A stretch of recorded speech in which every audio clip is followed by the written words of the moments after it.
So Google is implementing some new rules for their Play Store to try and basically clean it up from annoying ads. So let's get right into this, as this is quite interesting, and these are much needed rules in my opinion. So first of all, they're making it so ads must be skippable after 15 seconds.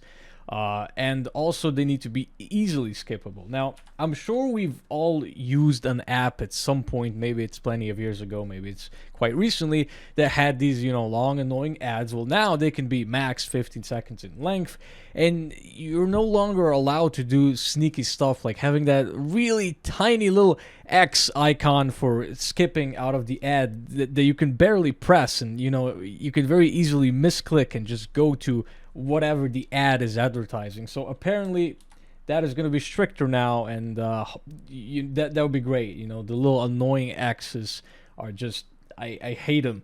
I hate them with a passion. So apps that offer a subscription service will need to offer an easy to use way to actually cancel that subscription service, because sometimes it can be quite annoying. You literally have some subscriptions for some apps, and even just various companies throughout the internet. If you buy a subscription, the way they actually allow you to cancel the subscription is not by having some sort of an easy button to press and boom, you're no longer subscribed. But some of them literally have it so you have to write an email and explain and be like, hey, please cancel my subscription, because technically, I believe that's sort of legal. I think it's a gray area, because it's technically, totally possible to cancel your subscription, but there's a lot of hassle involved. So, you're like, I might just as well keep paying for this thing that I don't use. So another welcome feature, I guess. And another one is going to be fighting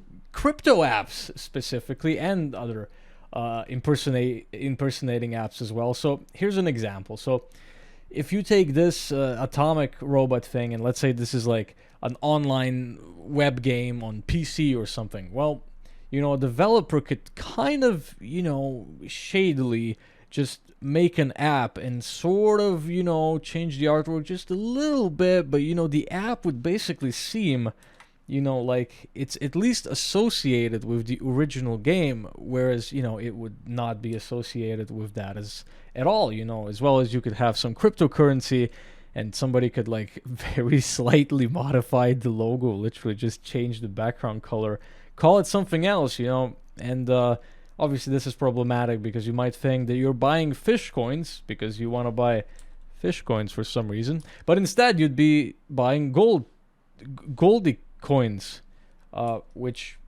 are worse. Okay. And obviously it goes in deeper. You can only call an app Justin Bieber official if you're actually Justin Bieber, and it's basically making it harder and not allowed to associate yourselves with people or companies or services or whatever that you're not actually associated with, which I don't know. I don't know if that's a problem on the Play Store. I don't really use it that much, but overall, these are all pretty welcome changes. And another thing that I also skipped out is that they're making some modifications to stalkerware stuff. So basically, they're just implementing some rules that basically say hey, there's many tracking apps out there. It's fine if you use the tracking apps for your kids. Obviously that's why they are there. That's what they're for. But you can't use them for adults and stuff, even if you have their permission, which is a little bit. I guess that's so it couldn't play out weirdly in court or something. Nah, she said it's fine if I track her. I swear, guys, come on. So yeah, because obviously if you're going to be tracking an adult, most likely you're using it for a malicious reason that might or might not be slightly or very illegal. So overall, very welcome rule changes from Google for their Play Store, and yeah, pretty cool.